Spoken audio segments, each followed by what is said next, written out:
ज़िला श्रीनगर की 7 तहसील जो हैं उनके अंदर लैंड पासबुक्स डिस्ट्रीब्यूट किए जा रहे हैं।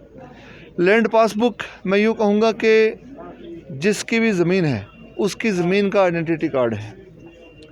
आप जिस तरीके से बैंक पासबुक होती है, आपके पास गोल्डन कार्ड है, आधार कार्ड है, तो लैंड पासबुक भी उसी सिलसिले की एक बहुत अहम कड़ी है, जहां हम एंटाइटलमेंट के लिए लोगों को बार बार दफ्तरों के चक्कर नहीं लगाने पड़ेंगे। अगर किसी का लैंड टाइटल है, उस टाइटल की ज़रूरत बैंक में लोन्स के लिए पड़ती है। उस रेवेन्यू एक्सट्रैक्ट्स या रिकॉर्ड ऑफ राइट्स की जहाँ जहाँ ज़रूरत पड़ती है, लैंड पासबुक की भी वही एविडेंशियरी वैल्यू है। और मुझे लगता है कि जो इनिशिएटिव ये J&K गवर्नमेंट ने लिया है, उसके तहत लोगों को बार बार दफ्तरों के चक्कर लगाने की ज़रूरत नहीं पड़ेगी, बल्कि लैंड पासबुक ही अपने आप में सेल्फ सफिशिएंट एक डॉक्यूमेंट है, जिसकी जहाँ जहाँ ज़रूरत पड़ेगी, जहाँ लीगल स्टैट्यूटरी रिक्वायरमेंट है, ये लैंड पासबुक फुलफ़िल करेगी। समझने के लिए मैं एक बात का एग्जांपल देना चाहूँगा।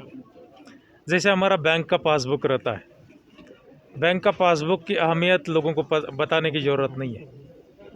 उस पर जब भी बैंक्स में जाते हैं तो एंट्रीज़ कराते हैं कि कितना जमा हो गया, कितना हमने निकाल दिया है, बैलेंस कितना है। वही सेम तरीके से ये लैंड पासबुक काम करेगा। आपके नाम पर कौन से गांव में, कौन से खाते में, कौन से खसरा नंबर पर ज़मीन है, तादाद क्या है उसकी किस्म क्या है, वह सब उस पर लिखा रहेगा। जब भी कोई आप मान लीजिए नई ज़मीन ख़रीदते हैं तो उसमें एडिशन हो जाएगा, अगर आपने कोई बेच दी है तो उससे कम हो जाएगा। उसी सेम तर्ज पर इस लैंड बुक का वैल्यू है, उसकी अहमियत है। इसको कानूनन उतनी ही वैल्यू है जितनी कि दूसरे किसी डॉक्यूमेंट को रहती है, जमाबंदी, गिरदावरी या जो मिसल हकीयत को रहती है, उतनी ही इसको कानूनन वैल्यू है। श्रीनगर ज़िले में आज डिप्टी कमिश्नर श्रीनगर एजाज़ असद जी के सदारत उनके प्रयास से यहाँ ये लॉन्चिंग की गई है। 7 तहसील में मई के पहले 100% हमने लैंड पासबुक्स इश्यू करने हैं। सर, आपने ऊपर भी कहा डेफिनेटली इससे जो है ये रहेगा कि उनके पास अपना रिकॉर्ड रहेगा।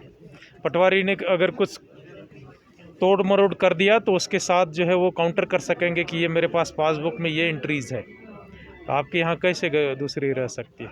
नहीं, इसमें एक फ़र्क है कि इसमें QR कोड लिंक्ड है। दूसरा, इसी के साथ एक ऐप डेवलप होने जा रहा है, तो आप अपने ऐप में भी आपके जो डॉक्यूमेंट्स है वो सब देख सकते हैं। तीसरी बात है कि इसको पहले कानूनन उतनी वैल्यू नहीं थी, जो गवर्नमेंट ने अभी डिक्लेयर कर दिया है कि इसको कानूनन उतनी अहमियत होगी जितनी जमाबंदी या गिरदावरी को होगी। शुरुआत हो रही है, वहाँ भी शुरुआत हो रही है। ठीक है सर, थैंक यू।